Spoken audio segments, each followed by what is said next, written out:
प्रार्थनांपासून सुरू केलेले कोणतेही कार्य कधीच अपयशी ठरत नाही. दहीहंडी हा एक असा सण आहे ज्याचे नाव ऐकताच वातावरणात आपोआप उत्साह पसरतो. गोविंदा, दहीहंडी, गोपाळकाला, कृष्ण जन्माष्टमी असे कितीतरी नावे आहेत, ज्यात असे म्हटले जाते की श्रीकृष्णांच्या क्रीडांचा आनंद लुटायचा असा हा उत्सव, ज्याला जोगेश्वरी आणि अनेक ठिकाणांच्या गोविंदा पथकं दरवर्षी अतिशय आपुलकीने, जल्लोषाने, प्रचंड आनंदाने आणि मायेने साजरा करत आले आहेत. आणि त्यातलंच एक नावाजलेलं गोविंदा पथक म्हणजेच जय जवान गोविंदा पथक. मुळात ना, गोविंदा हा सण आणि त्याची मजा जणू काही वेगळीच असते. गोविंदा हा उत्सव एकी आणि सहकार्याचे प्रतीक आहे. लोक या दिवशी मोठ्या उत्साहाने आणि जल्लोषाने उत्साह साजरा करतात, एकमेकांना शुभेच्छाही देतात. हा उत्सव महाराष्ट्रातील लोकांचे सांस्कृतिक वैभव जपतो, त्यासही दाखवतो. माझी ओळख, मी संदीप भरत ढवळे. मी जय जवान गोविंदा पथकाचा संस्थापक आणि प्रशिक्षक आहे. पूर्वी जेव्हा गोविंदा स्थापन केला तेव्हा फक्त आमच्याकडे 15 खेळाडू होते. 15 खेळाडूंमध्ये कबड्डी खेळत असताना सुरू केलेलं गोविंदा आहे. 2013 अथक परिश्रम करून देखील आम्हाला एकही हंडी फोडता आली नाही. 2013 आमच्यासाठी पूर्णपणे फ्लॉप गेला. 2014 पुन्हा आम्ही उभे राहिलो नव्याने नवथर. 2014ला पुन्हा एकदा नवथर लावल्याच्या नंतर ती दहीहंडी कायद्याच्या कचऱ्यात अडकली. दहीहंडीवर बंदी आली. त्यावेळी सुप्रीम कोर्टात येणारं पहिलं मंडळ हे जय जवान गोविंदा पथक आहे, ज्याने ही हंडी वाचवली.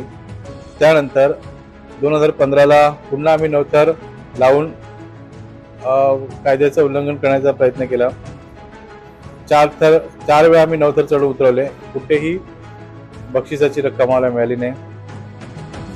दहीहंडीचे वाचवण्याचे प्रयत्न खूप केले आम्ही सुप्रीम कोर्टापासून. त्यानंतर 2016, 2017, 2018 सलग नवथर, परत 23, 24 पुन्हा एकदा आम्ही सक्रिय झालो दहीहंडीमध्ये आणि पुन्हा नवथर आणि 10 थरचा प्रयत्न केला. हे करत असताना Guinness of book world record जे आहे ते नंतर 2012 सालीच आम्ही पटकावलेला. असा हा खडतर प्रवास होता. खेळाडू, आता खेळाडूंना मोटिवेट करायला लागतं, त्यांना ऊर्जा द्यावी लागते, प्रेरणा द्यावी लागते. आपले काही क्लासेस, कोचिंग क्लासेस नाही आहे, पण जे आपल्या आयुष्यात जे रिअल घडतं त्यावर आधारित आपण सगळ्यांना ते बोलतो. आणि दुसरी गोष्ट की माझे जे स्फूर्ती, प्रेरणास्थान वगैरे जे काही आहे ते राजा छत्रपती शिवाजी महाराज आहेत, ज्यांच्याकडनं ही सगळी ऊर्जा, प्रेरणा मिळते आणि त्यांचेच धडे आम्ही माझ्या मुलांना गिरवत असतो.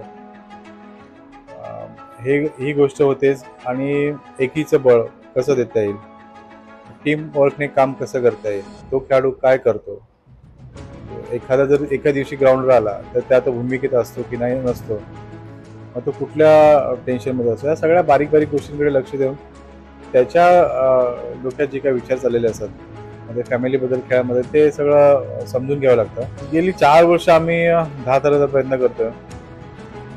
2010लाच आम्ही पहिला प्रयत्न केला 10 थराचा. कठीण प्रवास आहे, खूप मुलं लागतात, हार्ड वर्क लागतं एकदम, म्हणजे कठीण आहे ते. त्यासाठी गेली 3-4 महिने सराव करावा लागतो आणि चालू वर्षी तर आमचा सराव खूप लेट झालेला आहे. तर मी पण थोडा विचार करतोय की काय करता येईल. पण एवढा लेट सराव चालू होऊन पण मुलांनी चांगला कॅच केलाय, प्रयत्न करतायत की कशी आपली 10 थर लागतील. कारण सगळ्यांचं स्वप्न आहे खेळाडूंचं की गेली 25 वर्ष कधी आम्ही त्या स्वप्नाकडे वळलं नव्हतं आणि मुळात इथपर्यंत येऊन पोहोचणार ही गोष्ट पण आमच्या मनी त्यांनी नव्हती. पण आता कुठेतरी जाऊन ते स्वप्न पूर्ण करावं लागणार आहे. तर त्या स्वप्नाच्या मागे पळत असताना, तिकडे लक्ष देत असताना सगळ्यांनी वेळ देणं गरजेचं आहे. आणि आता आपले सगळे खेळात खेळणारे खेळाडू जे मध्यमवर्गीय आहेत, प्रत्येकजण स्वतःचा कामधंदा, घर कुटुंब सांभाळूनच ग्राउंडवर येत आहेत. मग अशा स्थितीत पण ते थर लावायचे आहेत. बघूया, प्रयत्न तर नक्कीच राहतील आमच्या दादासाठी. आमच्या गोविंदात ना कॉलेजची मुलं होती, इस्माईल कॉलेजची मुलं, पाटकर कॉलेजची मुलं आणि आपलं याची संस्कृतमची मुलं, म्हणजे आमच्या एरियात लोकलच पोरं होती. एवढी अतरंग ना की आम्हाला ना म्हणजे मी कन्फ्युज व्हायचो की प्रत्येकाचं मन जाणून घेताना पण टेन्शन यायचं. एक दिवशी आम्ही सराव करत होतो. सरावमध्ये मी बघितलं की आमचा एक खेळाडू होता हरीश पेंटर, त्याचं नाव सिद्धेश अर्धनकर, मया स्टार मया ज्याला आम्ही महेश सावंत बोलतो. हे एकाच ठिकाणी कॉलेजमध्ये सगळे मस्ती पोरं. चढताना कसं आपण एखाद्या खेळाडूला प्रामाणिकपणे अंधार गणाने चढवणार, तर हा ना चढताना दचका द्यायचा, त्याला खाली पडण्याचा प्रयत्न करत वर चढायचं. कळत नव्हतं मला हे असं का होतंय, आणि मग ती टायर लागायची नाही सारखी. तर मी एका मुलाला विचारलं की नक्की काय चाललंय प्रकरण. त्यावेळी मला कळलं की दादा असा विषय आहे, ह्या लोकांची ना भांडणं झाली आहेत कॉलेजमध्ये. ठीक आहे. त्यांना सगळ्यांना एकत्र केलं, एकत्र बसवलं. म्हणजे कॉलेजमधली भांडणं ग्राउंडवर काढायची नाही.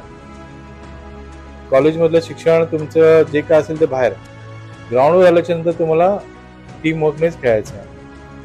आणि मग त्याच वेळी मी बघितलं, त्यांना बसून मिटिंग करून दिल्याच्या नंतर ते लोक अशा पद्धतीने खेळत होते ना खेळाडू, की त्याच्यामध्ये कुठे दिसलं नाही की यांचं वादविवाद झालेलं आहे, यांचं भांडण झालेलं आहे. म्हणजे कुठेतरी हा गोविंदा एक चांगलं शिकवतो की एकमेकाला आदर देऊन माझ्या सहकार्याला वर चढवणं, म्हणजे तो यशस्वी झाला तर आपण यशस्वी होणार, या भावनेतनच सगळीकडे काम करत असतात. आणि ते बघत असताना खूप आनंद मिळतो. आपण रोजच्या जीवनात पाहत असतो की लोक कसे एकमेकांना मागे टाकून एकमेकांच्या पुढे जाण्यासाठी धडपड करतात. मात्र या सणानिमित्त सगळे कसे एकमेकांच्या खांद्याला खांदा लावून जास्तीत जास्त पुढे कसे जाता येईल हे बघतात. आणि तीच खूप मोठी अभिमानाची गोष्ट आहे या सणाची.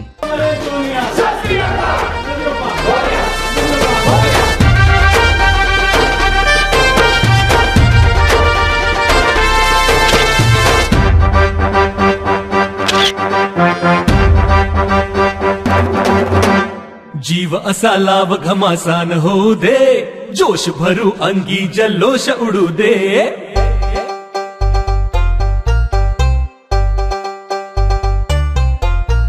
जीव असा लाव घमासान होऊ दे, जोश भरू अंगी जल्लोष उडू दे.